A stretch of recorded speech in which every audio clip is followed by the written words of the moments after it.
podcast créatif pour parler de nos garde-robes faites à la main et pour découvrir la communauté couture avec des interviews de ses personnalités, ses entrepreneurs et acteurs qui nous inspirent.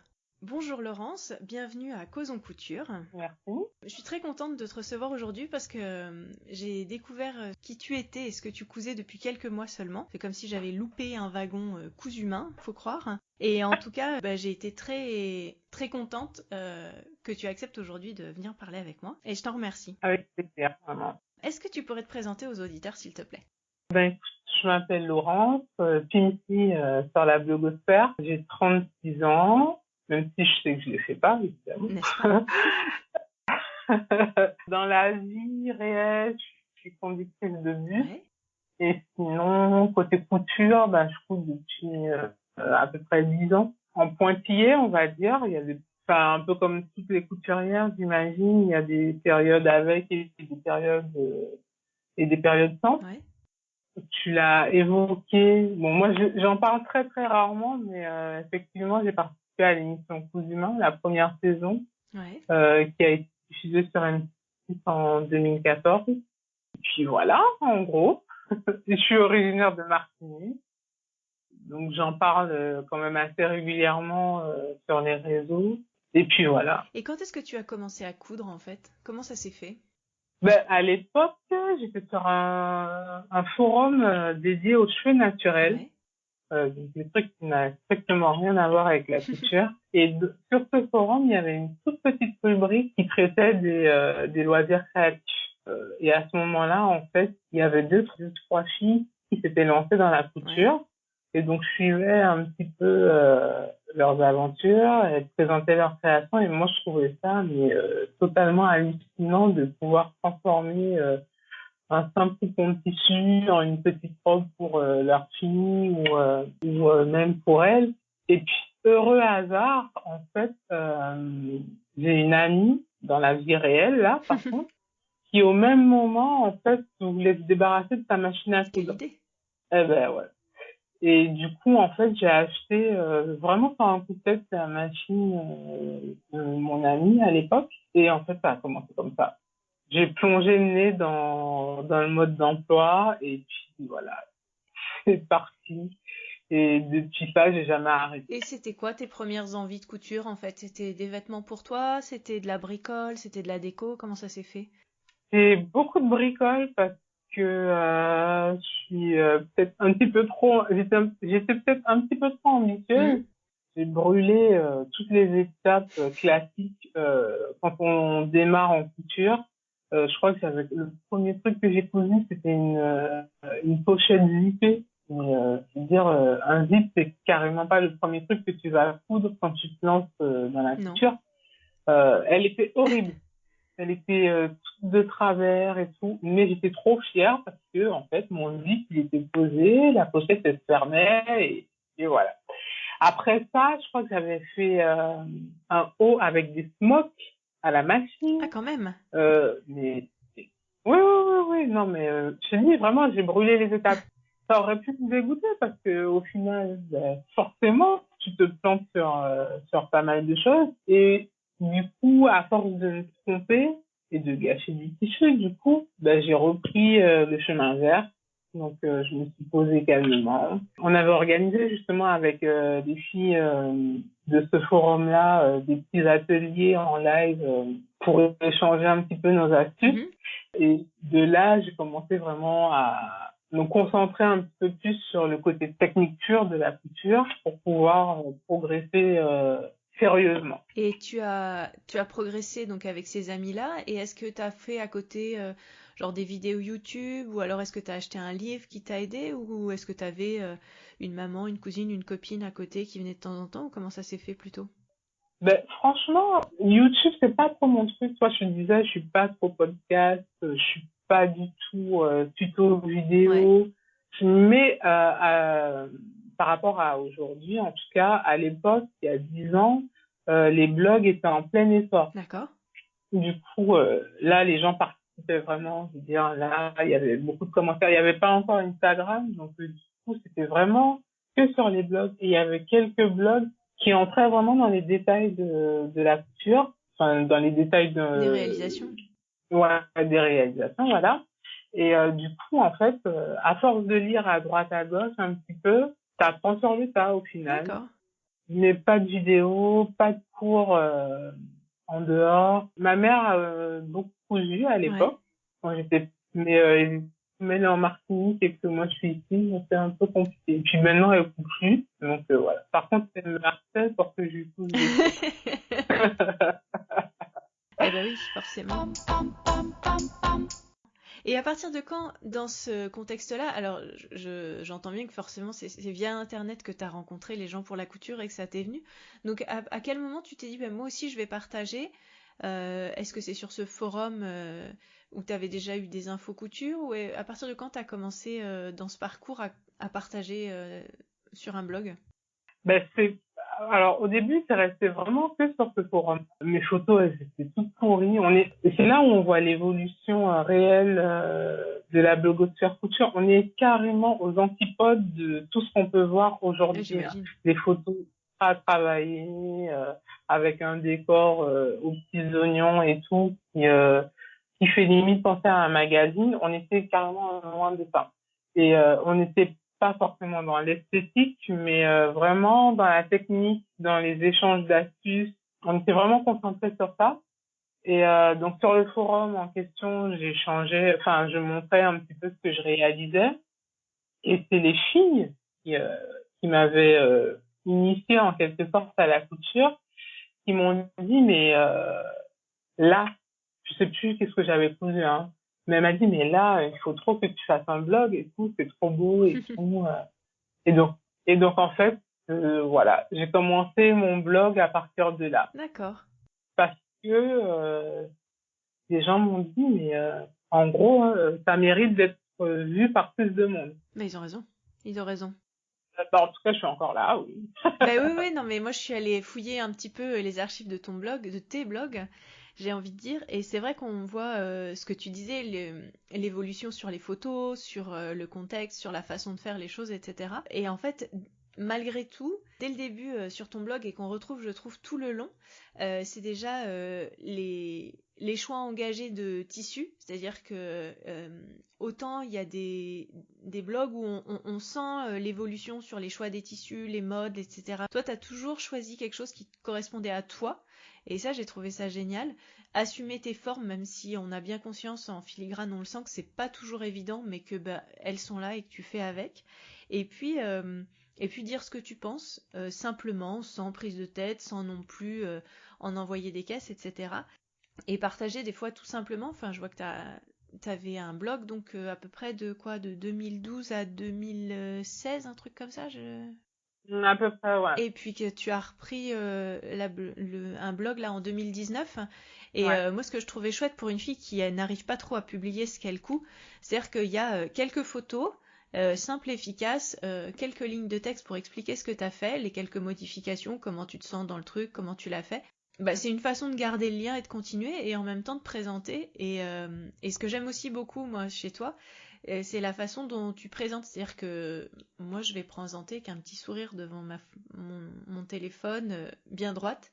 Et toi, t'hésites pas et on sent que ton corps passe l'écran. Et en fait, ça m'a impressionné de force, en fait. Et en fait, voilà. C'est pas Ah évident, bah, hein. j'imagine. Tu l'as bien dit, hein. Vas-y, Oui, finis. oui. Donc voilà. Et d'ailleurs, dans cette idée-là, je voulais que tu nous parles peut-être un petit peu de ton travail avec des photographes, parce que à un certain moment du blog, c'était ton ami à ce moment-là qui a pris des photos, j'ai cru comprendre. Et puis après, tu as d'autres amis, et puis des amis qui ont dû se professionnaliser un peu, parce que c'est des gens qui ont fait les photos d'un de tes livres, on pourra en reparler après. Et comment est-ce que ça a été ton travail avec la photo, justement? Ben, j'adore les belles photos. Ouais. Depuis toujours. Alors, moi, j'ai toujours, au niveau du travail, j'ai toujours eu des horaires particuliers. Donc, c'est compliqué, en fait, de se caler un rendez-vous parce que chacun a sa vie, au Mhm. final. Et c'est compliqué, en fait, de se caler un rendez-vous à chaque fois. Du coup, c'est pour ça que maintenant, je prends mes photos toute seule. Mais avant, quand j'ai commencé le blog, j'avais une amie qui s'appelle Sandrine, qui avait un appareil photo, parce qu'à l'époque, j'avais un bridge tout pourri. En termes de rendu, de qualité, c'était pas génial. Donc du coup, j'ai commencé avec Sandrine. Donc elle habite pas loin de chez moi. Du coup, c'était assez pratique. Ouais. On se calait 30 minutes, hop, on faisait 1, 2, 3 tenues en fonction de ce que j'avais cousu. Et comme on est amis, ben, au final, en fait, le feeling, il est déjà là, quoi. J'étais de suite à l'aise, pas de chichi. Et puis elle est aussi dans la communication digitale, donc elle est habituée à cette mise en scène des personnes. Donc, elle travaille avec des artistes, mais donc voilà. Donc, ça s'est fait vraiment naturellement. D'accord. J'ai eu aussi Laurent, mon ami Laurent, qui s'est lancé dans la photo par passion, lui. Du coup, il m'avait proposé de faire une séance un jour. Si je me souviens bien, c'était la robe Belladonna Ouais. de Tirando, Ouais. avec une petite touche de madras, une robe Une robe jaune jaune, avec... oui, je me souviens. Ouais. Voilà. Eh ben, c'était le premier shooting que j'ai fait avec Laurent, c'était celui-ci. Et j'avais adoré le rendu. Alors de suite, quand on change d'appareil photo, d'objectif, etc., ça prend tout de suite une autre dimension. Et donc du coup, en fait, autant pour lui que pour moi, ça a été un challenge parce que lui, il s'exerçait à la photo, il découvrait ses loisirs, et moi, en fait,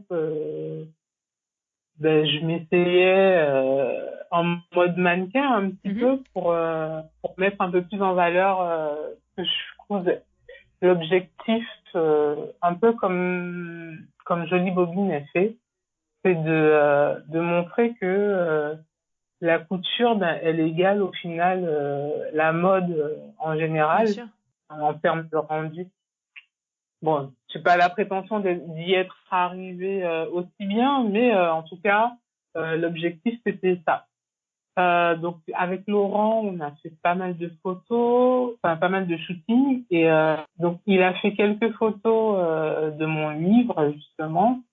Il y a eu lui, il y a eu Nicolas aussi, un ami photographe, pareil, très passionné et tout. Pas forcément professionnel, hein, mais vraiment des très grands passionnés. Ouais. Et puis voilà. Et après, je crois que c'est à ce moment-là que j'ai arrêté le blog parce qu'au final, en fait, je postais plus trop. Et comme je t'avais dit, c'est pas toujours évident de caler un planning avec les autres pour faire des shootings. Ouais. Et puis, c'est peut-être aussi à ce moment-là que les blogs, tous les blogs en général, ont commencé à prendre un peu la poussière, je pense. Ouais. Avec l'arrivée d'Instagram, de Facebook, l'essor de Facebook en tout cas, avec les pages et tout ça. Du coup, voilà, le blog est passé vraiment en arrière-plan. Sauf que avec Instagram, le problème c'est que on est très limité dans les paroles. Ouais. Donc pour expliquer un petit peu le patron, on est limité aussi en nombre de photos, enfin pour montrer de jolis détails, parce que c'est au-delà de la mode, c'est aussi important de montrer le côté Tout à technique fait. de la couture. Donc du coup, avec Instagram, c'est déjà beaucoup plus difficile. Donc je pense que c'est à ce moment-là que les vraies blogueuses, entre guillemets, se sont dit mais on peut pas arrêter en fait. Alors il y en a qui n'ont jamais arrêté, mais on peut pas arrêter le blog. Et puis même ça me manquait un petit peu. Des fois je raconte pas trop ma vie, mais c'est un peu un petit journal de bord. Ouais. On raconte une histoire à un instant T, et donc du coup je trouvais ça important de reprendre le blog. Sauf que niveau photo, je me retrouvais coincée. Donc j'avais investi dans un appareil photo, mais j'avais pas encore eu le culot de me prendre en photo toute seule. Je trouvais ça limite prétentieux et tout. Et puis en fait un jour j'ai essayé avec, c'est même pas une tenue que j'avais cousue. Je me dis mais en fait ça rend pas trop mal. J'ai montré à 2, 3 copines, elles m'ont dit mais ça rend carrément trop bien, vas-y. Et en fait je me suis lancée comme ça. Et j'ai pu reprendre le blog comme ça, relancer un petit peu, même Instagram que j'avais laissé aussi un petit peu. Et puis voilà, quoi. Mais t'as raison, c'est-à-dire que pour être entre guillemets dans le même cas, c'est-à-dire que je couds et j'ai envie de partager. C'est vrai que l'organisation de la prise de photos est super importante, je trouve, dans le processus de publication. C'est-à-dire que, par exemple, pour Me Made Me, moi j'ai réussi à me dire, bah voilà, je prends des poses à tel endroit, au niveau de la lumière, ça va le faire, etc. Donc régulièrement, j'arrivais chaque jour à prendre mes photos. Mais c'est vrai qu'en hiver ou en plein été, enfin, il y a des moments où c'est plus compliqué et c'est vrai que par exemple, chez moi, j'ai pas de mur. Alors on peut se plaindre, hein, mais j'ai que des grandes fenêtres.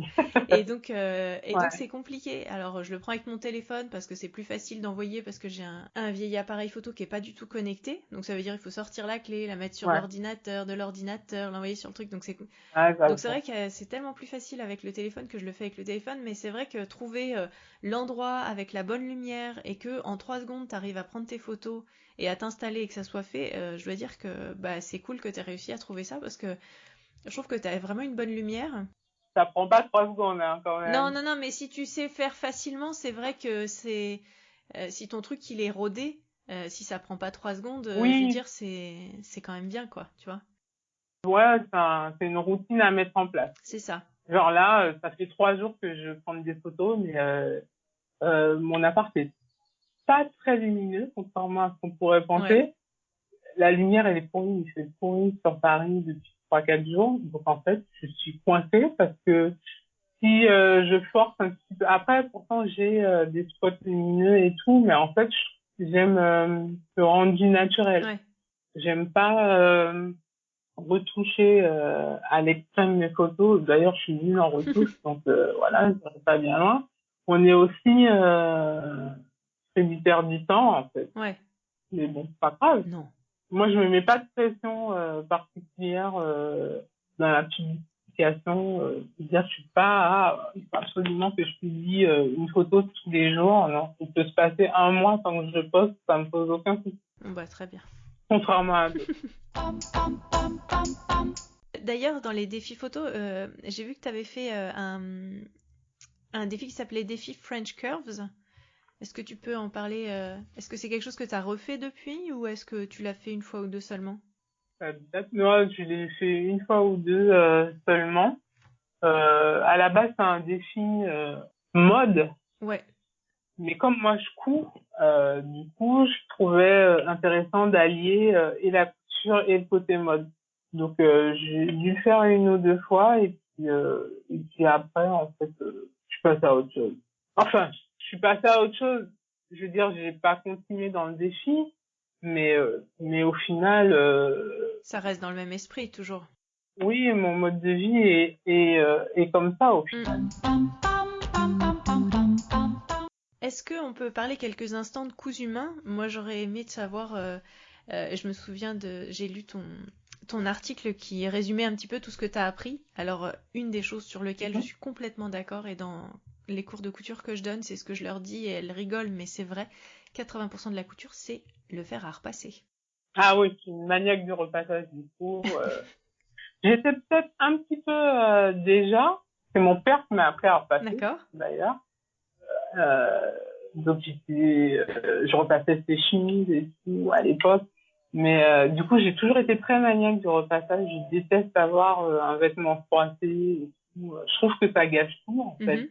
Et quand je dis, enfin, les rares ateliers que j'ai donnés de couture, quand je leur dis, mais regarde la différence quand tu coupes pas, quand tu repasses pas tes coutures et quand tu repasses, y a rien de plus concret que ça en Ah bah fait. complètement. Le repassage, c'est primordial, c'est primordial et je trouve ça tellement moche en fait quand il y a quelqu'un qui montre une création et je dis ah, le truc il aurait pu être top mais le repassage dégueulasse ça se voit qu'elle a pas repassé ses coutures machin du coup ça gâche tout au final. Ouais, moi, j'avoue que je ne repasse que quand je couds.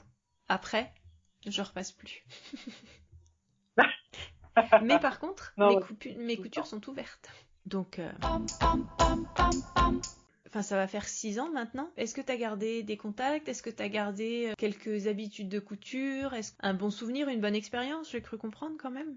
Oui, une bonne expérience humaine. Bon après, je vais pas m'étaler dessus. J'ai moins aimé tout le côté post-prod, on va dire. Ouais. Mais d'un point de vue humain, c'était une formidable aventure. On est toujours en contact plus ou moins avec les autres. On se parle plus ou moins régulièrement. Et non, non, c'était vraiment une très très belle aventure. Sur le coup, à l'instant T, quand plus ou moins s'est terminé, j'avoue que j'ai fait une overdose. Ouais. Et je pense que c'est après que j'ai arrêté le blog, justement. Il m'a fallu un peu de temps pour digérer. Plus la médiatisation, je suis quelqu'un, alors ça se voit peut-être pas forcément, mais je suis assez timide en vrai, assez pudique de nature. Du coup, la surexposition via la télévision, les centaines de messages tous les jours et tout, les personnes qui te disent oui, mais il faut que tu répondes parce que tu es un personnage public maintenant, non. Enfin, c'est pas parce que je suis passée à la télé que ça a changé ma vie fondamentalement, quoi. Donc du coup, cette partie-là a été difficile à digérer, Ouais, je comprends. mais le fait d'avoir pris mes distances un petit peu des réseaux sociaux, du coup de regagner un petit peu en anonymat, ça m'a fait énormément de bien et j'ai pu revenir à la couture plaisir sans souci. Ouais. J'ai vu un petit encart où il y avait une présentation de ton portrait et il y avait marqué ton point faible, c'était les boutonnières. Je voulais savoir. C'est toujours le cas? Mais je pense que c'est pour tout le monde. Faut pas se leurrer. C'est-à-dire qu'il y a un phénomène où tu as fait une chemise mais terrible et arrive le moment où tu dois faire tes boutonnières, mais t'es en panique. C'est-à-dire que tu peux avoir la meilleure machine du monde, il y a toujours un moment où il y a un bug dans la matrice et la machine te foire une boutonnière. J'en fais. Elles sont pas toujours parfaites. Quand vraiment, c'est que le dernier manteau que j'ai cousu, j'ai même pas pris le risque. J'ai été les faire sur Paris, sur une machine industrielle, le mec il fait ça en 30 Ouais, secondes. j'avais fait ça une fois, Euh, ouais. C'est classe. et en fait, c'est un gain de temps, c'est un gain, enfin voilà, une dose de stress en moins et voilà. Mais ouais, le syndrome de la boutonnière foireuse, il est toujours là. Suite à cette émission, il y a eu plusieurs choses. T'as eu l'occasion de faire des partenariats avec des marques de machines, avec des merceries, et t'as aussi, vous avez fait un livre. En fait, il y a eu un livre qui est sorti avec des créations de tous les candidats de Cousumain, et ensuite, toi, tu as eu l'occasion de faire un livre. Est-ce que tu peux nous parler rapidement de ces deux livres? Est-ce que ça t'a apporté? Bah, ça apporte toujours, hein, en bien ou en moins Ouais, bien, mais ça apporte toujours. Le livre des créations des candidats, bah, en fait, c'était l'opportunité de surfer un peu, enfin, de continuer à surfer sur la vague ouais, humain. Donc, moi, j'avais proposé deux créations qui me ressemblent, ouais. la robe bustier et le crop top en version caraco un Mhm. peu. Euh, alors moi, j'avais pas fait de patronage particulier en fait. Moi, j'ai proposé tel modèle, je l'ai monté, hop. Et après, en fait, ils se sont chargés de faire tout le boulot de mise en page, etc. et tout. Mais bon, c'était chouette quand même de retrouver un petit peu tout l'esprit du groupe Ouais. dans un seul livre. Il y en avait pour tous les goûts pour le coup et je trouvais ça chouette. Après, pour mon livre perso, couture urbaine, donc j'étais partie sur des accessoires alors que c'est pas forcément ce que je couds euh, Mhm. habituellement, mais disons que un livre c'est quand même très difficile à faire. Oui. J'ai pas du tout de notion de modélisme, même si je bricole à droite à gauche. Et je trouvais que avec les accessoires, déjà, on n'avait pas cette partie gradation, adaptation au corps, C'est sûr. etc. Donc c'était, disons, une première marche à gravir. Je me suis dit que ça allait être beaucoup plus facile. Erreur. Alors du coup, mon livre, alors j'ai soigné les photos parce que je t'ai dit, je suis fan de Ouais. photos, donc on retrouve les photos de mes amis Laurent et Nicolas. D'un point de vue mise en page, etc., je suis extrêmement satisfaite. Après, d'un point de vue purement technique, il est à améliorer plus, même si je suis contente des modèles que j'ai proposés. Voilà, il y a beaucoup de choses à améliorer. Mais ça reste une très belle expérience, très difficile, Ouais. très longue. C'est des mois de boulot en Bah vrai. oui. Mais c'était vraiment une belle expérience. En plus, j'avais eu l'opportunité de l'emmener en Martinique, parce que j'avais fait un défilé de mode là-bas, donc de l'emmener chez moi aussi, de pouvoir le dédicacer là-bas. Non, c'était une fierté. Même s'il n'est pas parfait. Mais voilà. Bon. Je suis quand même contente de l'avoir. Bah t'as raison, parce que ça avait l'air d'être un chouette livre. J'ai pas eu l'occasion de pouvoir le feuilleter, donc... Mais j'ai bien aimé comment tu l'as présenté, l'esprit que tu as mis, et ça a l'air assez cohérent finalement avec ce que tu fais sur ton blog et ce que tu partages par ailleurs, quoi. Tu parlais de la Martinique, c'est un sujet qui revient assez régulièrement dans ce que tu postes, que ça soit du choix de tissu, que ça soit sur le partage de ce que tu y fais, tes voyages, etc. Et puis aussi ce qui s'y passe. Est-ce que tu peux nous parler un petit peu de ce défilé que tu as fait en 2015 suite à la sortie de ton livre? Ça avait l'air d'être un sacré projet, moi je suis assez impressionnée. Comment est-ce que ça s'est passé? Enfin, c'est quelque chose que tu as refait, je crois que tu as refait un autre défilé aussi plus tard. J'ai vu, tu avais fait... Non, c'était avant. C'était avant le Festival C'était international avant. Fashion Night Couture, je crois. Et C'est ça. enfin, ça te fait quoi ces défilés? C'est quoi comme expérience en fait? C'est beaucoup de boulot encore. Ça, j'imagine. Énormément de boulot, de stress. Mais en fait, voilà, je suis une challengeuse dans l'âme, donc du coup, j'adore relever les défis. Mon vrai problème, en fait, c'est que j'attends toujours la dernière minute pour m'y coller. Donc du coup, je me retrouve avec une masse de boulot incroyable la veille, voire quelques heures avant l'heure fatidique. Mais sinon, oui, la Fashion Night Couture, c'était en août 2014, je crois.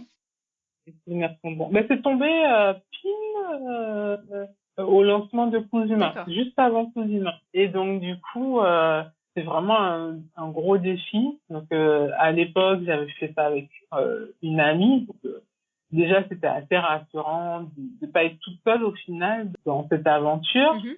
Ça repousse c'est un peu repousser ses limites parce que en fait tu couds mais t'as pas de mannequin. Ouais.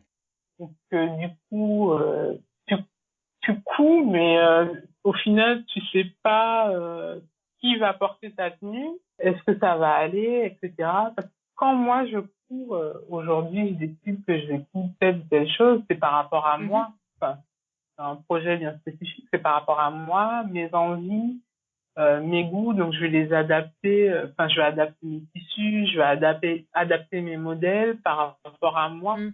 Mais quand tu fous dans ce cadre-là d'un défilé haute couture, c'est complètement différent. J'ai pas réussi à égaler Karl Lagerfeld et compagnie.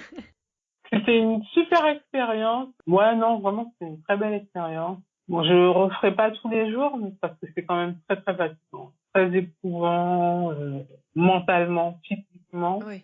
Et dans les deux cas, c'est des créations, c'est-à-dire que c'est des modèles que tu as créés toi-même, ou est-ce que tu as utilisé des modèles déjà patronnés? Alors, c'est des créations, la part du temps, c'est des modèles que j'ai créés. D'accord. Mais j'ai pu utiliser des bases, enfin des patrons de base que j'ai modifiés D'accord. pour arriver plus facilement. Bah, comme je t'ai dit, hein, quand tu couds 2 jours avant, ça hésite quoi. Donc c'est plus facile de partir d'un patron qui est déjà existant et de le Tout modifier à que fait. de le patronner totalement. Mm, mm, mm. Et donc voilà. Et pour la Martinique, c'était différent parce que bon déjà là j'étais toute seule, j'avais pas mon matériel avec moi, ma machine habituelle, etc. Ça déjà c'est assez déstabilisant. D'accord. Et en fait le challenge c'était de mettre en avant divers aspects culturels ou de la faune, de la flore de la Martinique D'accord. à travers des vêtements. Déjà ça c'est un gros challenge pour moi. Et aussi c'était important aussi pour moi de travailler conjointement avec des artisans de ma commune là-bas, de Marigot, En termes de bijoux, en termes de coiffure. Du coup, toutes les personnes qui ont participé au défilé, les mannequins aussi, c'était que des personnes de ma commune. D'accord. Donc ça, c'était un gros challenge et j'étais vraiment très contente parce que ce jour-là, je crois que c'était le 30 ou le 31 décembre, le 30 décembre 2015, et il y avait énormément, c'est une petite commune, hein, de 3000 habitants, quelque chose comme ça.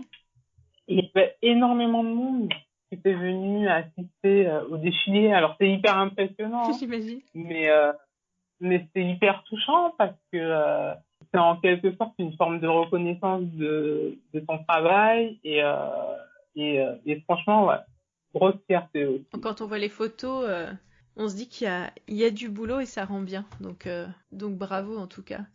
Merci. Sur le thème de la Martinique, il y a quelque chose que tu n'as pas forcément partagé sur ton blog, mais tu as partagé sur Instagram. Et là, je dois te tirer un chapeau, mais alors, énorme.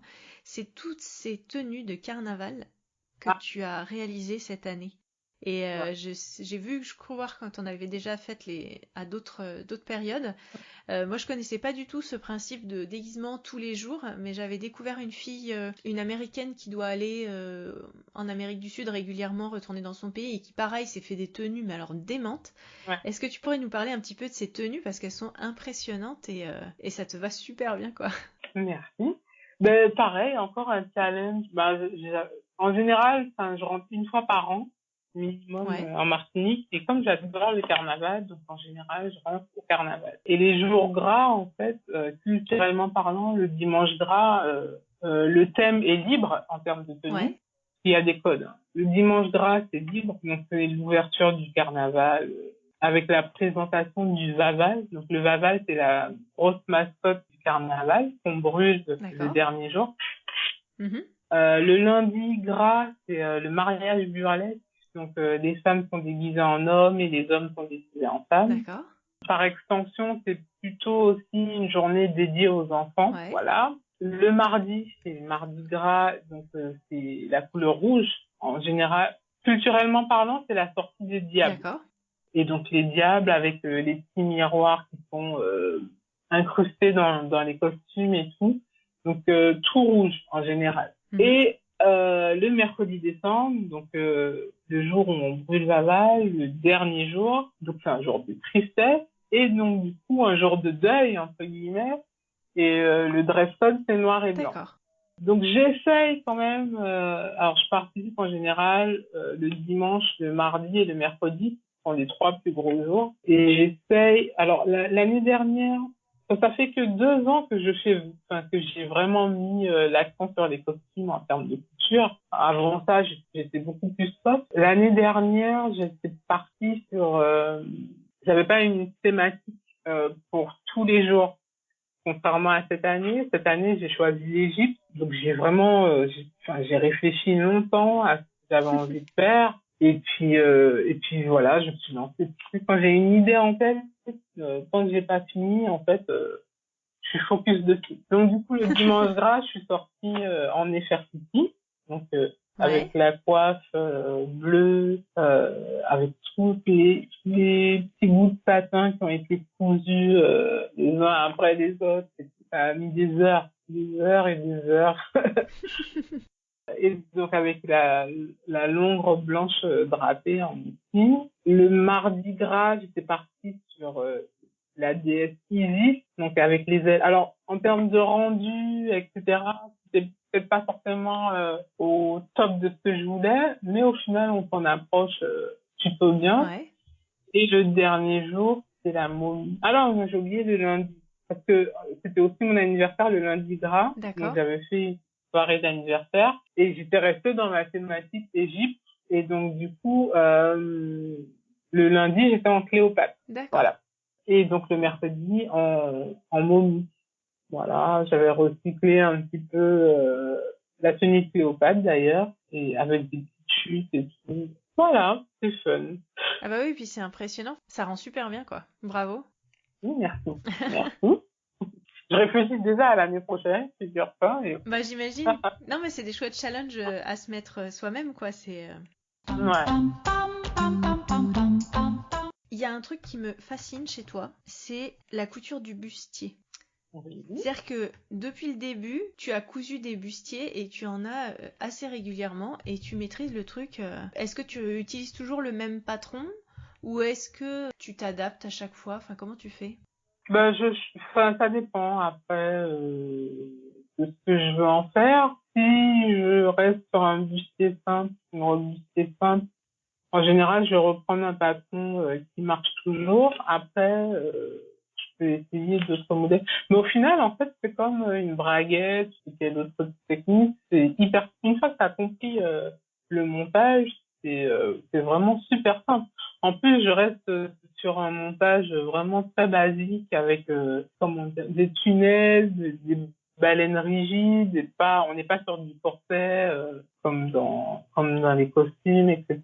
Ouais. Donc ça reste vraiment accessible. Non, une fois que t'en fais un, après c'est super simple, super Et accessible. en termes de confort et de ce que ça représente quand tu portes un bustier, alors étant aussi une fille à forte poitrine, c'est vrai que j'ai du mal à pas mettre de bretelles, à pas mettre de soutifs ou des trucs comme ça. Je trouve que c'est un peu le summum de la féminité et de la mise en avant de son corps, mais pas négativement, hein, vraiment assumer en fait ce qu'on est.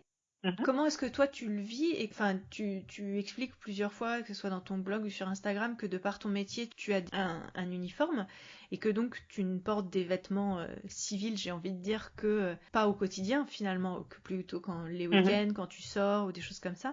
Donc comment est-ce que tu vis ça en fait? Les choix de ce que tu mets et en particulier les bustiers ou les choses vraiment près du corps? Il y a un truc qui est indispensable, c'est trouver un bon soutien-gorge. Enfin, quand on a une forte poitrine, je veux dire, autant il y a quelques années c'était assez compliqué, autant aujourd'hui il y a de très bonnes marques qui font toute une gamme de tailles très élargie. Et à partir du moment où on a trouvé le soutien-gorge qui va bien, on peut s'autoriser toutes les folies possibles en fait. Ouais. Des fois, je regarde certaines créations couture et je me dis c'est dommage parce qu'il manque juste ce petit détail-là qui fait toute la différence, à savoir un bon maintien de la poitrine pour que le rendu il soit vraiment hyper esthétique Mm. et confortable aussi parce que j'ai une forte poitrine, donc je sais ce que c'est que d'avoir un soutien-gorge qui ne maintient pas correctement, etc. et tout. On se sent pas forcément à l'aise. Ouais. Donc du coup, moi, je mets un point d'honneur à bien choisir mes sous-vêtements et mes soutiens-gorge en l'occurrence pour que le rendu que je veux avoir dans un vêtement soit nickel.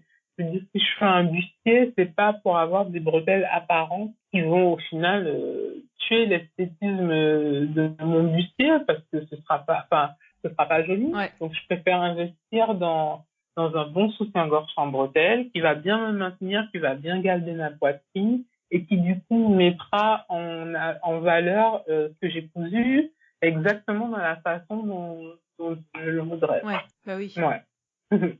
Ça a l'air bête comme ça, mais Non, non, non. c'est hyper Je suis important. assez d'accord avec toi. Et t'as pas pensé à coudre tes propres soutiens-gorge d'ailleurs? La Si, lingerie?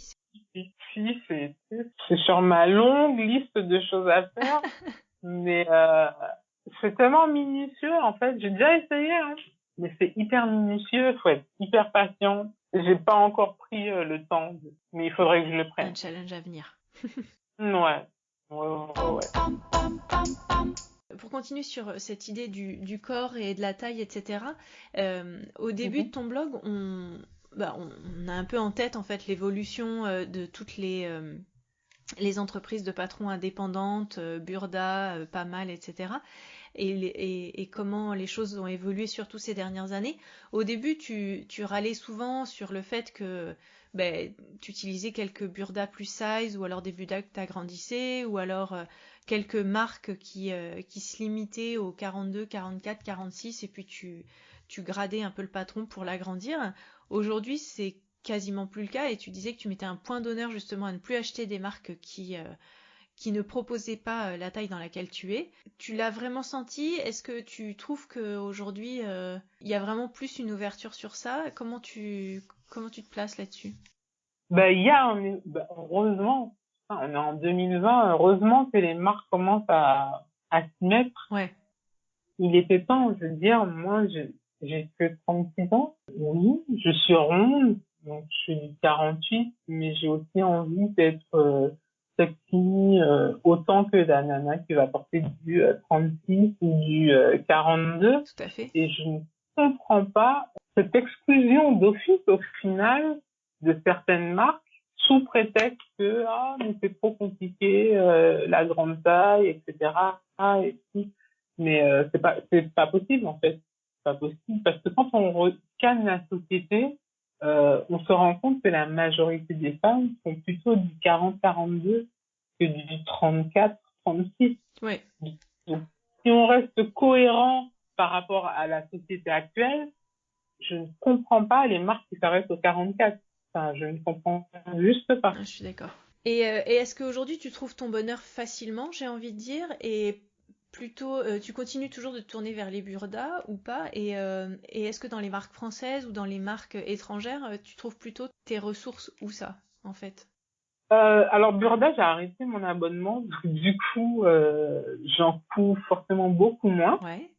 J'avais fait un gros tri dans mon atelier parce qu'en fait, tu achètes des magazines où tu es abonné, donc tu te retrouves très vite avec une pile de magazines et au final, tu vas aimer un ou deux modèles seulement dans un magazine qui t'en propose 20. Ouais. C'est pas très très rentable au final. Donc j'ai arrêté mon abonnement. Mhm. Et puis, si à l'occasion, je tombe sur un Burda et qui m'intéresse vraiment, où il y a au moins 2 ou 3 modèles qui me plaisent, là, je vais l'acheter. Mhm. Donc, au final, je trouve beaucoup moins de Burda, ou sinon que des modèles anciens. Ouais. Après, j'avoue que je dépense beaucoup, ça dépend des périodes, dans les marques indépendantes, Ouais. qu'elles soient françaises ou étrangères. Donc, par exemple, les marques anglaises sont, mais de toute façon, c'est la société anglaise qui est comme ça. Elle est très en avance en fait sur la France en termes en termes de diversité, Mhm. en termes de taille aussi. Ouais. Du coup, même s'il y a cette barrière de la langue, parce que je suis très nulle en anglais, on peut pas être parfait partout. Mais je vais pas hésiter à aller acheter un patron anglais parce que lui, il me propose ma taille sans souci, voire plus. Et surtout, il propose des choses différentes parce que il y a un vrai problème aujourd'hui, c'est que on a une ribambelle. Alors autant il y a 10 ans, il y avait très peu de marques indépendantes, en tout cas en dehors de Burda et compagnie. Autant aujourd'hui, il y en a à l'appel. Ouais. Je les connais pas toutes, mais elles proposent c'est la même chose. Ouais. C'est-à-dire que une blouse sans pince, machin, loose, etc. Moi aussi, je peux sortir un patron comme ça. Il faudrait que les marques, elles puissent l'entendre aussi. Je veux dire, proposer une blouse à un prix exorbitant en plus, une blouse qui se rapproche d'un patron de base, je ne comprends pas l'intérêt. Je parle de blouse, mais c'est pareil pour les jupes droites, Ouais. ou les jupes foncées. C'est pas un patron pour moi, ça, une jupe foncée. C'est juste un tuto. 2 rectangles et terminé. Tu peux pas proposer une jupe foncée en patron à 10 € en PDF. Non, c'est pas possible. Je n'argumenterai pas pour ou contre ou quoi. Moi, les retours que j'avais eus, c'était que, ou que j'avais lus, c'était sur des patrons hyper simples, de les proposer par exemple en gratuit pour faire découvrir un peu la marque et de pouvoir proposer, de montrer comment est-ce qu'on explique les choses. Donc pour des couturières débutantes, c'est une façon de rentrer dans un univers. Et il y avait aussi, justement, je sais plus quand est-ce que j'avais lu ça, là, quelqu'un qui disait, bah oui, mais chacun a son pull, son t-shirt, son tout ça.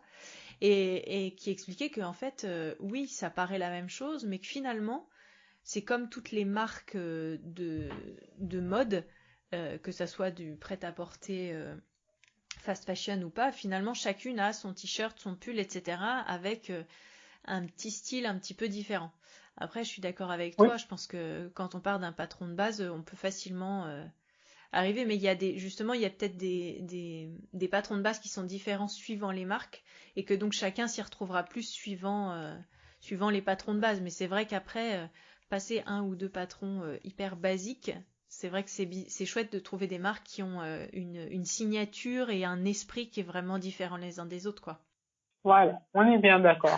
Je veux dire, si je dois acheter un patron, enfin une blouse classique, je peux pas mettre 10 euros même pour découvrir la marque. Je trouve ça en fait limite insultant, tu vois, de proposer une blouse ou une jupe droite à la vente, alors qu'il y a 50 000 tutos sur Internet qui te montrent comment faire une jupe droite à ta taille. Je trouve ça à la limite de l'indécent. Mais bon, ça c'est mon Non, avis. mais pas de souci. Je vois, ça me questionne aussi parfois. J'ai pas de réponse. Tu as parlé de signature et c'est là où c'est hyper important. C'est de dire, si on s'est mis à la couture, c'est pour développer notre côté créatif. Et je vois pas l'intérêt de toutes faire la même chose, en fait, au final. Si toutes les marques font la même chose, il est où l'esprit créatif? Oui. Il faut se renouveler au bout d'un moment et sortir un petit peu du sentier déjà tout tracé, de la blouse sans pince et de la jupe droite. Mais ce n'est que mon avis. Et je l'entends. Est-ce que toi, tu as des marques justement qui te plaisent, qui parce qu'elles ont un esprit, quelque chose de particulier, te tape à l'œil ou te parle sur ton style à toi, que tu aimes bien acheter régulièrement? Je trouve beaucoup d'Irendo. Ouais. Puis, depuis les débuts, en fait, c'est une marque dont j'ai suivi la création. Donc, du coup, c'est une marque où je vais être peut-être un peu plus attachée que d'autres.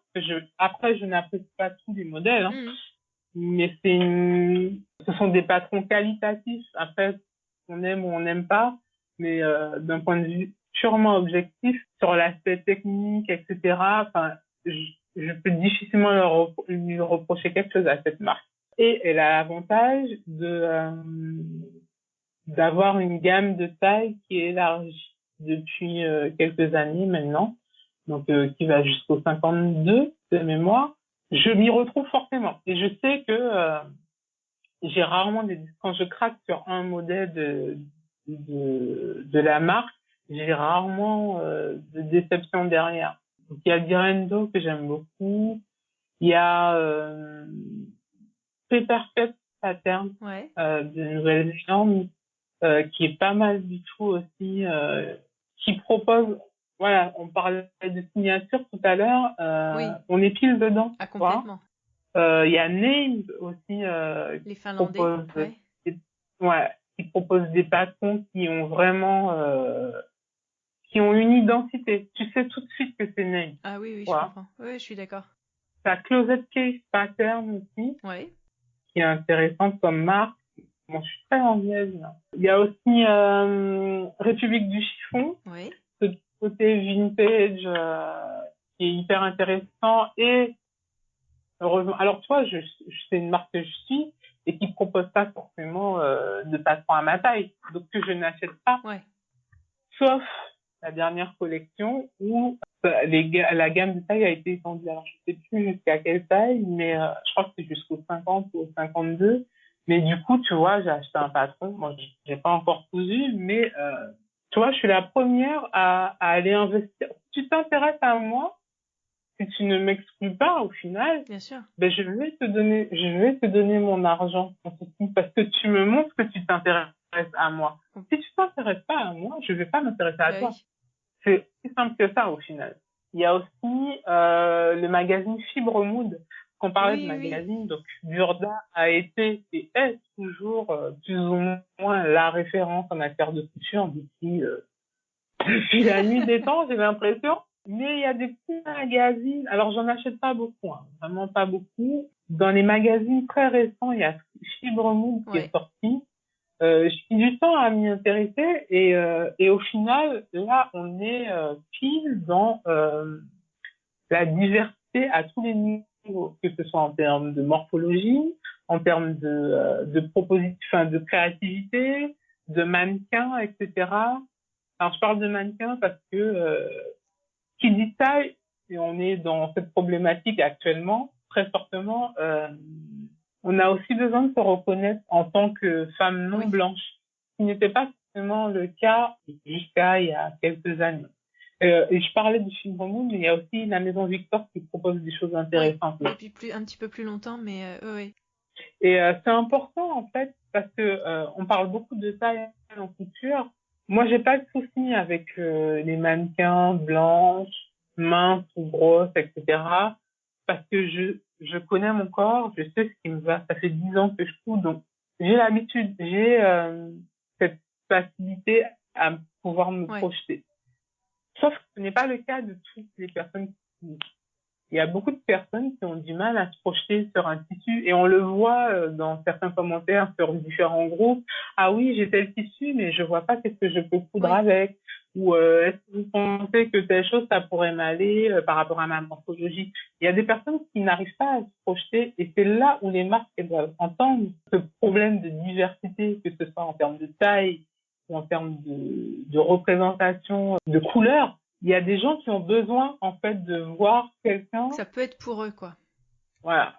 Il y a besoin, on peut parler de quotas, etc., mais il y a besoin de cette représentation, en fait. Ça, je veux dire, pour prendre un exemple vraiment basique, je veux dire, une petite fille noire qui veut une poupée, ben, alors maintenant, on en trouve de plus en plus, mais, systématiquement, elle allait avoir une petite poupée blanche, alors qu'elle aurait peut-être aimé avoir une poupée qui lui ressemble à elle, avec les cheveux crépus, ou les cheveux bouclés, avec la peau noire, etc. Et c'est hyper important, ces représentations-là. Je suis assez d'accord avec toi parce que suite à toute cette déferlante d'informations ou de manifestes, etc., suite à tout le mouvement Black Lives Matter aux États-Unis, ça a pas mal essaimé aussi en France. Et c'est vrai que moi j'ai découvert des comptes. Alors toi, je t'avais vu en fait à la sortie du livre Drest l'automne dernier, mais c'est vrai que j'ai découvert plein d'autres comptes de filles non blanches. Et en fait, je me suis rendu compte en visitant leurs comptes qu'elles cousaient la même chose que moi. Et je me suis dit, mais pourquoi est-ce que je les vois pas forcément représentées dans les marques? Pourquoi est-ce que je les vois pas représentées forcément quand je clique sur le hashtag? Ça, c'est vraiment un questionnement. C'est vrai que maintenant, comme je me suis abonnée à plein de comptes, j'en ai plein qui passent sur mon fil Instagram et je trouve ça assez génial, quoi.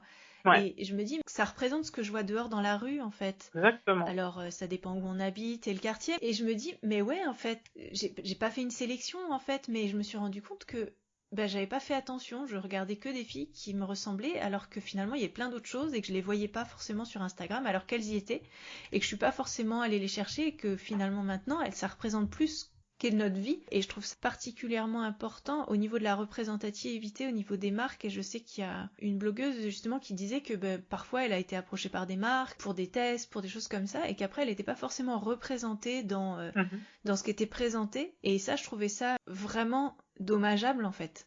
Ouais. Et de pas trouver cette diversité dans toutes les marques qui font la blogosphère couture, et tout le monde en dit beaucoup de bien sur la gentillesse, sur l'attention, etc. Mais je pense que peut-être qu'il y a un peu plus d'attention à donner là-dessus. Par rapport aux Noirs des États-Unis, les Noirs en France, il y a beaucoup plus cet héritage aussi africain ou antillais, et il y a aussi beaucoup plus une culture de la couture qui est arrivée bien avant les patrons indépendants, et il y a plein de filles qui cousent des burdas à n'en plus finir, des choses comme ça, et qui montrent une technicité et une richesse qui est juste incroyable, quoi. Et j'ai vraiment le sentiment que finalement, si on s'ouvre pas à ça, on passe à côté d'un truc, quoi.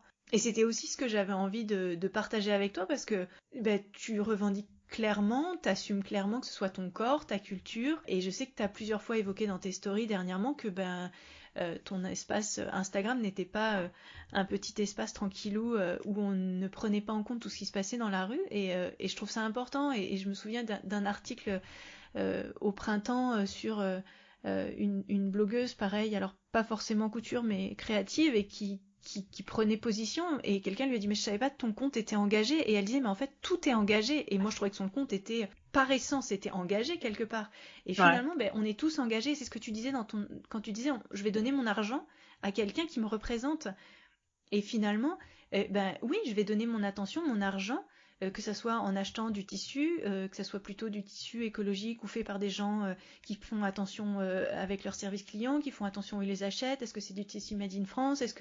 Quelle est l'attention portée à toutes ces parties-là? On est acteur et on est consommateur, c'est l'espèce de petit mot. Et chaque acte est politique et en ces temps un peu compliqués, je trouvais ça important que tu le rappelles finalement, parce que oui, quoi qu'on partage, quoi qu'on dise, quoi qu'on fasse, on fait un acte politique finalement. Alors, c'est très important parce que depuis quelques années, là, 4-5 ans, on se rend compte que au final, la couture rejoint la fast fashion. Oui. On est dans la surconsommation de tissus, dans la surconsommation de patrons. C'est à celui qui va coudre le plus, qui va poster le plus, mais il y a pas d'engagement derrière en fait. Alors ok, c'est une passion, etc. Mais ça t'empêche pas de sortir du lot. Après, bon, ça c'est mon opinion. Hein. Je suis pas une influenceuse, etc. Je n'ai pas prévu de gagner de l'argent dans de la couture. Donc, je m'en fiche, en fait, que tu sois d'accord ou pas avec ce que je montre.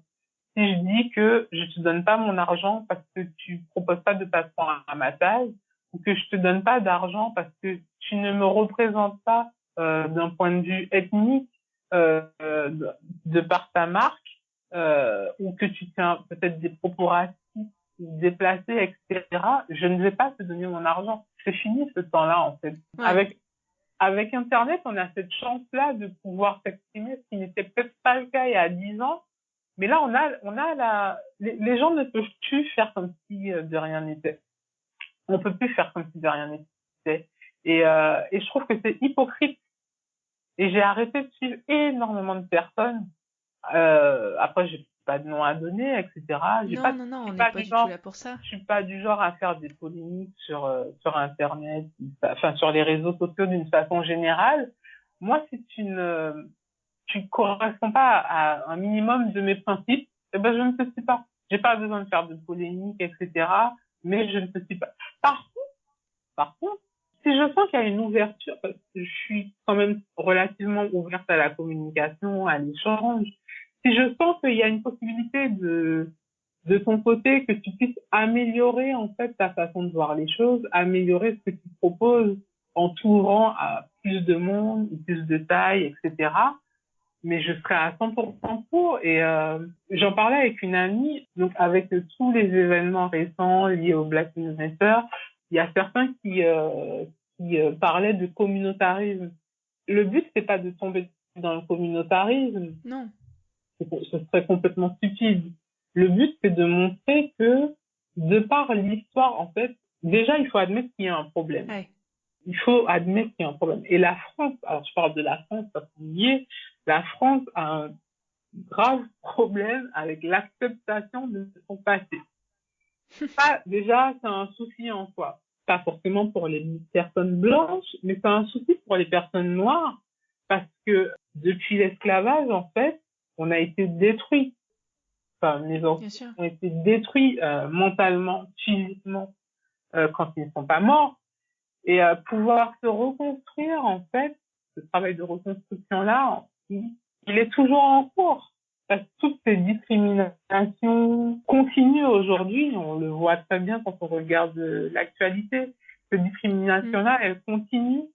Et comment se construire quand, en fait, la personne en face de toi, enfin, les ancêtres, les colons, etc., ne te reconnaissent toujours pas en tant que personne, en tant qu'individu à part entière.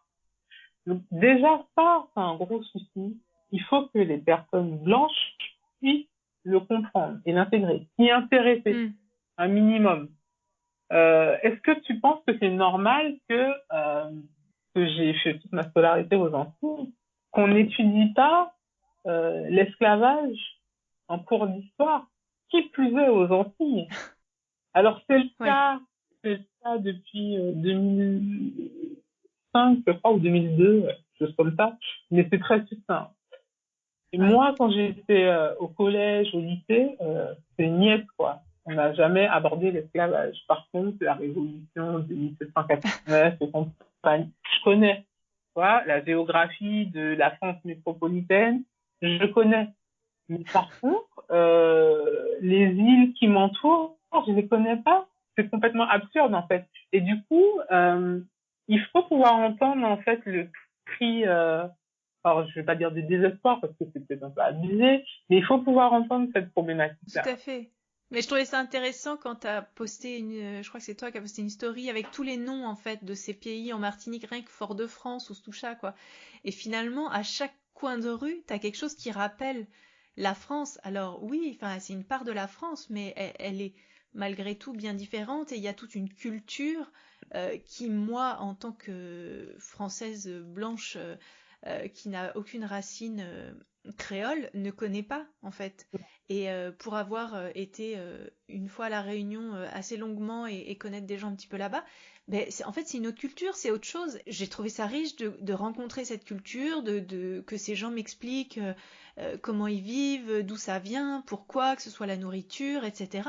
Ben, moi ça m'a passionné. Sauf que si nous, Français de métropole, on n'y va pas le chercher, ça va pas nous aider. Et pourquoi est-ce que eux, pour le coup, connaissent notre culture culinaire, historique, etc. C'est dommage. Exactement. Mais c'est en renie, tout simplement.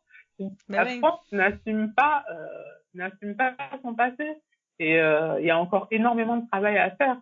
Je veux dire, la reconnaissance en tant que crime contre l'humanité, elle date de cette année, quand même, Ouais. par la Cour européenne. Enfin, je veux dire, on est en 2020, quand même. Je vais pas faire de comparaison avec d'autres crimes contre l'humanité parce que le but, c'est pas Non, de c'est pas l'enjeu. Non, hiérarchiser non, les non, je comprends. problématiques.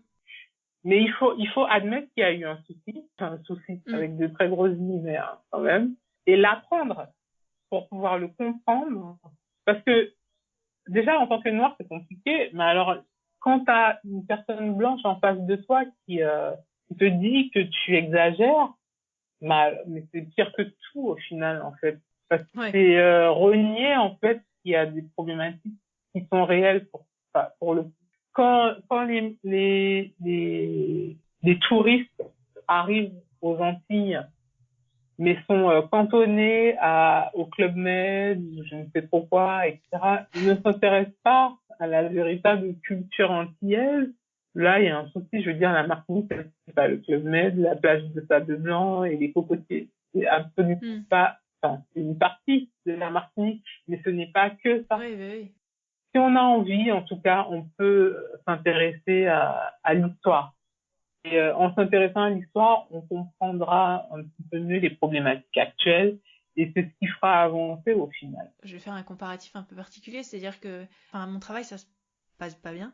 Et je sais que c'est dans beaucoup de cas le cas où finalement, humainement, il y a pas de respect, on met de la bienveillance à tous les niveaux, mais en fait, il n'y en a pas du tout. Et je disais à mes collègues le jour, je fais en fait, on passe notre temps à enseigner à nos enfants la bienveillance, l'écoute, l'empathie, alors que en tant qu'adulte, on n'en fait pas du tout en fait. C'est-à-dire que quand tu disais être à l'écoute de l'autre, c'est-à-dire que par exemple, quand mon enfant il va tomber, ben, pas de lui dire c'est rien, c'est pas grave. Non, ok, t'as mal. Ok, je t'écoute. Et en fait, finalement, face à des gens qui sont différents de nous et qui n'ont pas vécu la même chose, c'est de leur dire, ben, je peux pas te dire si t'as mal ou pas. Enfin, je suis pas à ta place finalement, donc je vais prendre le temps de t'écouter. Je vais prendre le temps d'accepter que ton regard et ton histoire sont pas la même que la mienne, et que pour le coup, de manière systémique, la mienne a forcément été plus facile parce que malheureusement notre société est pas idéale. Et c'est ce qui est dit. Et moi, je suis beaucoup sur la blogosphère anglophone Ouais. tout en étant cantonné à la couture. Et c'est là que quand on voit que de la couture sort plein de choses, on se dit qu'il se passe des choses fortes.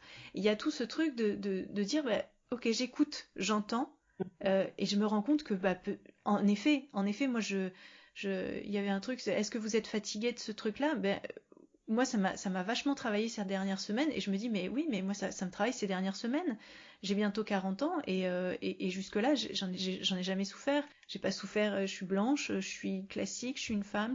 Donc, j'ai jamais subi ça. J'ai jamais subi cette forme-là, quoi. Et je me dis, bah, là, je me la mange dans la gueule et tant mieux parce qu'en fait, il y en a qui le vivent tous les jours et ça me. Exactement. On Enfin, manque voilà. grandement d'empathie dans ce pays, dans ce monde même. Dans ce monde, c'est clair.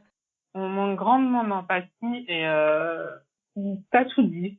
Être à l'écoute de l'autre, entendre ces problématiques, essayer de se mettre à sa place, ou au moins de comprendre un minimum ce qu'il peut ressentir au quotidien, lui, en tout cas. C'est vachement important. Mais bon, on est dans une société tellement nombriliste au final que on est toujours obligé, j'ai l'impression, pour faire entendre nos voix, en tout cas les minorités. Pour se faire entendre, il faut en permanence, on frôle la violence, quoi, pour ne serait-ce qu'attirer l'attention. Ouais. Et c'est dommage de devoir en arriver là, mais... Ouais. Mais des fois, t'as pas le choix, en fait. Parce que les gens, ils t'écoutent oui. pas, et pour attirer l'attention, voilà. Un exemple très concret. Alors, ça n'a rien à voir avec la question, c'est en Martinique. Il y a eu le déboulonnement de la statue Victor Schœlcher. En soi, on s'en fout. Je veux dire, c'est une statue. Il n'y a pas mort d'homme, machin. Oui, un symbole très controversé au niveau de l'esclavage, justement. On n'a pas, enfin, les militants, en tout cas, n'ont pas choisi cette statue-là au hasard. Après, que ce soit pour ou contre, on s'en fiche. Par contre, ce qu'ils ont réussi à faire, c'est d'attirer l'attention sur la Martinique, enfin, les Antilles d'une façon générale, parce qu'il y a de vraies problématiques. Je veux dire, il y a des communes qui sont restées des mois sans eau, en plein confinement, en pleine crise sanitaire, sans eau, en 2020, dans un pays soi-disant développé. Bah, là, il y avait des reportages sur Mayotte, parce que Mayotte a aussi pris cher avec le Covid, et il disait le nombre justement de foyers sans eau courante, etc. Et on se dit, 2020 les gars, nous on est en train de se battre parce qu'on va passer de la 4 à la 5G, et eux ils ont même pas l'eau courante, quoi. C'est ça, voilà, des trucs basiques. L'empoisonnement au chlordécone, c'est une problématique gravissime. Je veux dire, il y a 92% de la population martiniquaise qui est empoisonnée au chlordécone. Donc, avec toutes les problématiques telles que cancer de la prostate, endométriose, etc., naissance prématurée, t'as la problématique des béquets, donc de la vie chère. Les béquets, c'est les descendants des esclavagistes. D'accord. Donc, qui ont le monopole. Mais c'est pire que le monopole, en fait, ils contrôlent 99% de l'économie de l'île, sous couvert de l'État français. Et en fait, tu peux rien faire. Tu peux rien faire. Donc, à part attirer l'attention, et on l'a bien vu, hein. Un acte, un film, la Martinique, c'est un point sur la carte, hein.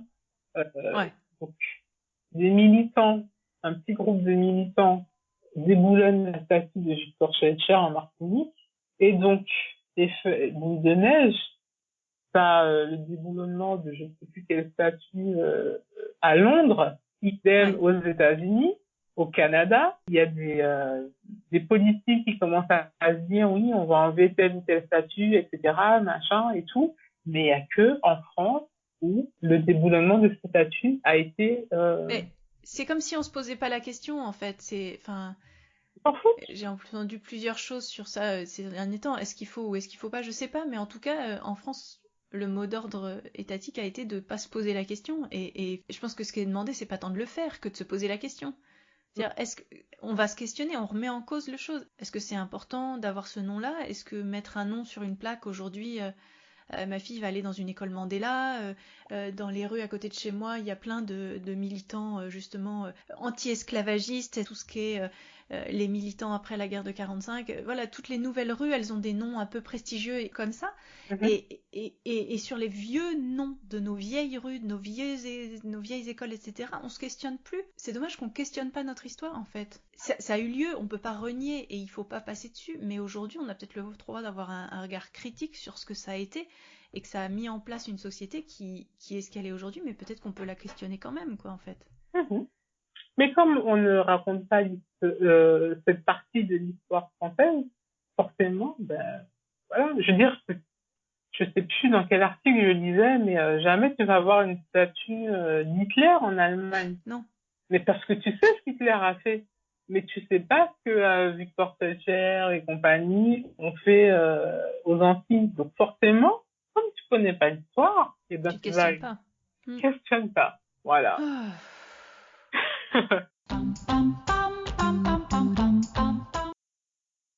Bon, en parlant d'ethnie et de couleurs, etc., depuis ton retour sur la blogosphère, tu t'es fait plaisir, j'ai envie de dire, et t'as bien eu raison, de proposer un petit challenge qui s'appelle Sue on Wax, et t'as même créé un compte Instagram pour ça, pour mettre à l'honneur un petit peu ce type de tissu.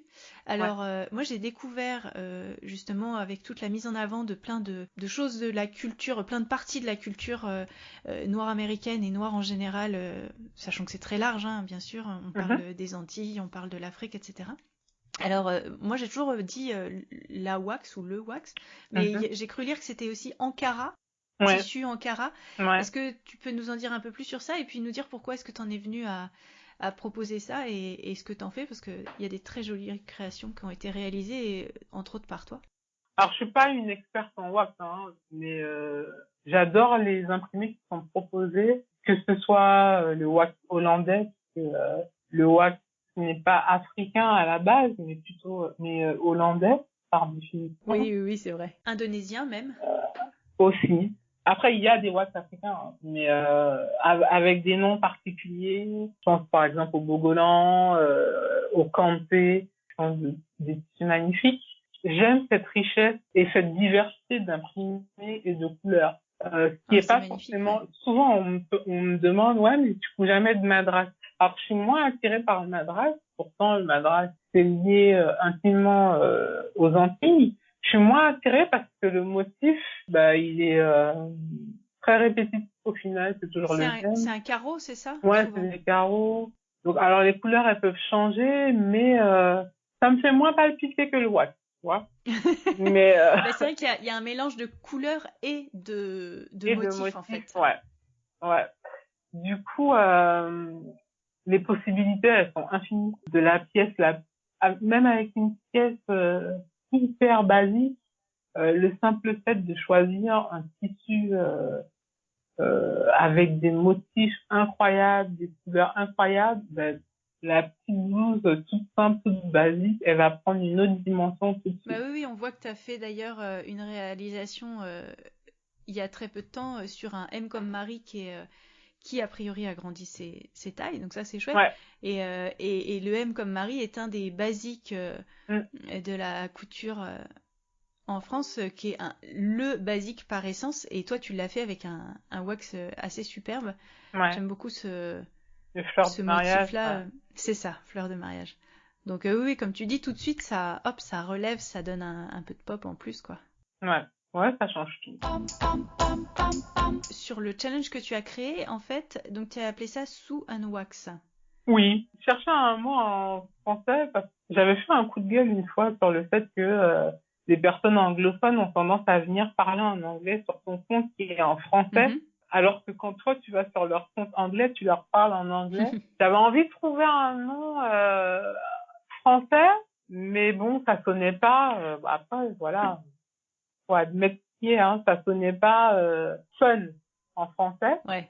Du coup, et puis je voulais quelque chose de court. Et en fait, les 3 lettres de sous, donc coudre en anglais, et wax, soit la symétrie des lettres, etc. Bon, le 3, c'est mon chiffre préféré. Bon, ça a dû faire un truc dans ma tête. Je me suis dit, ce sera pas autre chose. Et donc, du coup, c'est parti comme ça.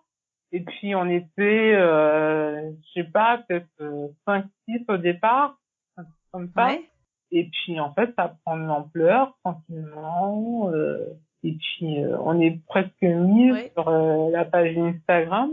Et en fait, c'est super cool parce que ça te permet justement de découvrir des comptes auxquels tu n'as pas... Que tu ne connaissais pas avant, quoi. Que tu ne connaissais pas parce que il y en a tellement déjà de comptes que au final, tu revois que les mêmes, donc que les gros comptes. Et alors qu'il y a des petits comptes qui sont hyper intéressants, hyper enrichissants en termes de créativité, en termes de technique. Et c'est aussi une façon de les mettre en lumière aussi à mon modeste niveau. Voilà. Tu proposes un nouveau thème tous les combien? C'est pas encore hyper régulier. Ouais. Et puis bon, l'actualité n'a rien arrangé.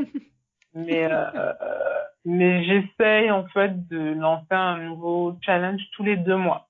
à peu près. D'accord. Donc, pour l'instant, les challenges que tu as proposés, est-ce que tu peux nous redire ce que c'est? Alors, le tout premier challenge, c'était mix and wax. Ouais. Du coup, ça pouvait être un mélange de matière, un mélange de wax. Et justement, les possibilités, elles étaient infinies au final. Donc ça, Ouais. c'était le tout premier thème. Deuxième thème, Les c'était robes? les robes, c'est ça. Donc là aussi, ça laisse... C'est large, hein. Il y a du c'est super traditionnel comme large. du hyper classique, pimpé un peu avec la wax, justement. L'objectif, c'est vraiment de booster la créativité des gens. Les challenges, c'est fait Mm. pour ça. En plus, il n'y a Ouais, rien tout à à fait. gagner. Donc, du coup, totalement désintéressé, c'est vraiment Partagé. pour le plaisir. Le plaisir de coudre, le plaisir de se lancer un défi personnel et le plaisir de partager. Donc, ouais, après les robes, on a fait... Accessoires? C'est ça, accessoires. Ça aussi, il y a eu pas mal de monde sur cette session-là. Après, donc, il y a eu les combis. Donc, comme c'est la grande mode des combinaisons, je me suis dit que c'était l'occasion. Et le défi actuel, c'est freestyle. C'est libre. Ouais, c'est libre. Alors, non pas que j'avais pas envie de me fouler, hein. C'est la période des vacances, des grandes vacances. Donc, soit les gens auront peut-être envie de participer, mais n'auront pas forcément accès à tout leur matériel. Et puis bon, alors on est déconfinés, mais les boutiques de tissus, etc., ne sont pas encore au max en termes de propositions. Ça reste encore restreint. En tout cas, moi, je fais pas encore les magasins. Ouais. Je cours pas encore les merceries, quoi. Est-ce que tu connais des magasins qui sont spécialisés dans le wax ou est-ce que tu te fournis pour trouver ce genre de tissu ou est-ce que tu vas sur une mercerie classique? Alors, on en trouve de plus en plus souvent sur les merceries classiques, en ligne. Ouais. Sur Paris, tu as tout un quartier, donc Château Rouge, là. Ouais. Quelle que soit la rue que tu vas prendre, tu vas tomber sur une boutique qui propose du wax, du visco au plus basique, donc tu as tout en termes de prix. Ouais.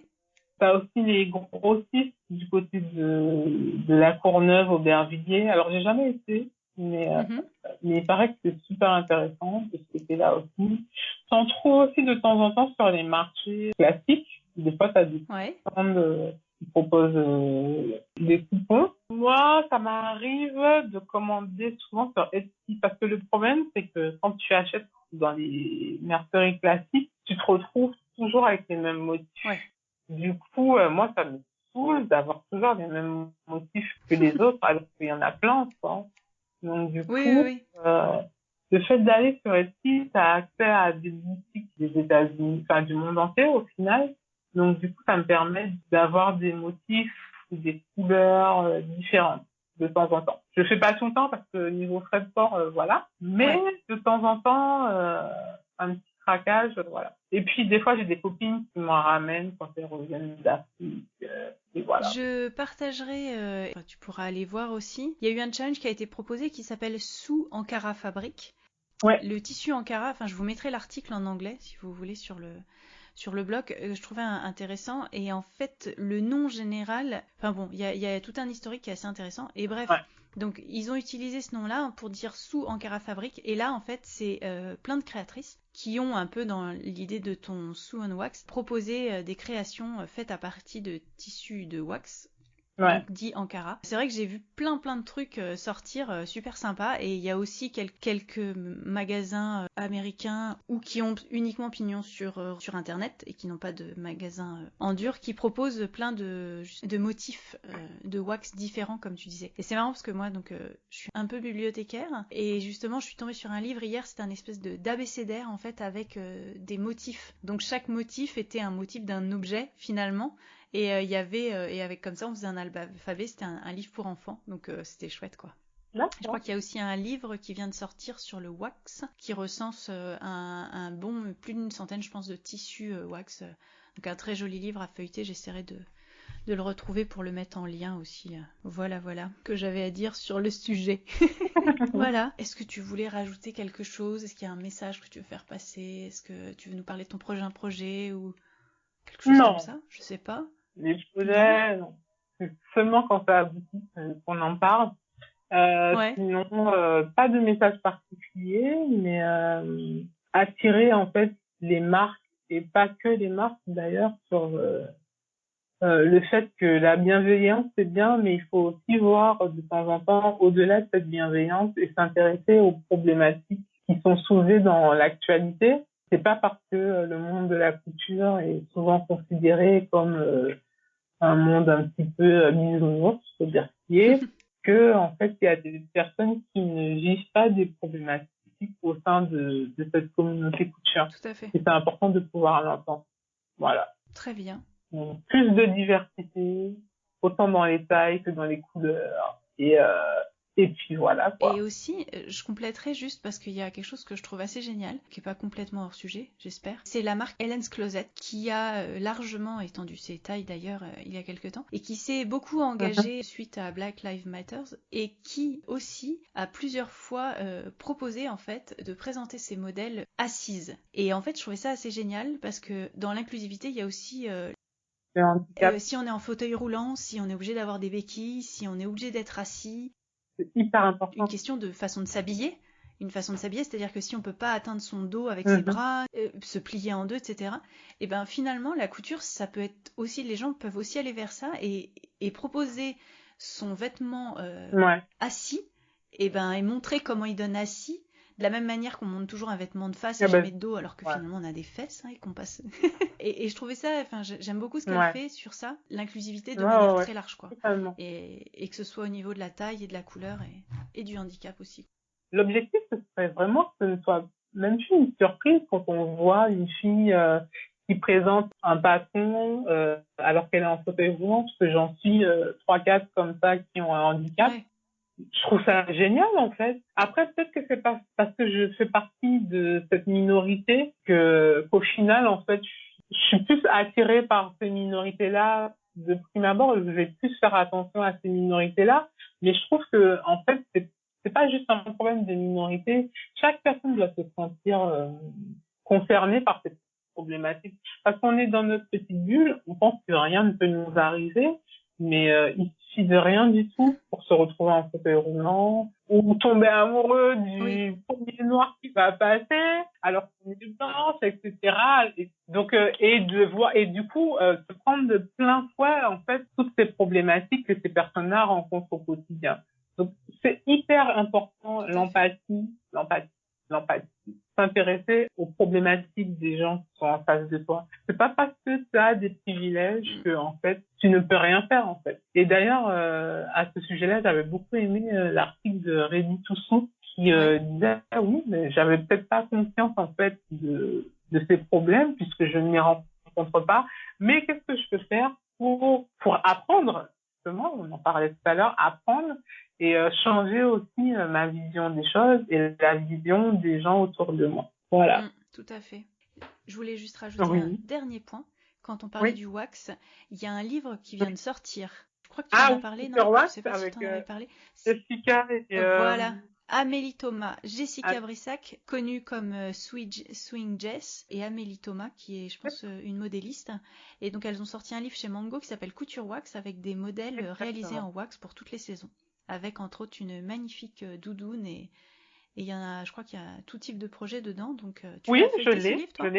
J'ai prévu de faire une review dessus complète, mais je me laisse le temps de faire 2-3 modèles au moins, histoire d'avoir un vrai avis objectif sur. Et t'étais contente des propositions faites, en tout cas, tu trouvais ça sympa? Franchement, oui. Il y en a vraiment pour tous les goûts. Et puis bon, l'avantage c'est qu'on n'est pas obligé de tout faire en wax, donc. Oui, finalement, c'est avant tout des patrons, quoi. Bah oui, voilà. Donc du coup, en fait, c'est top. Bon. Non, franchement, c'est top.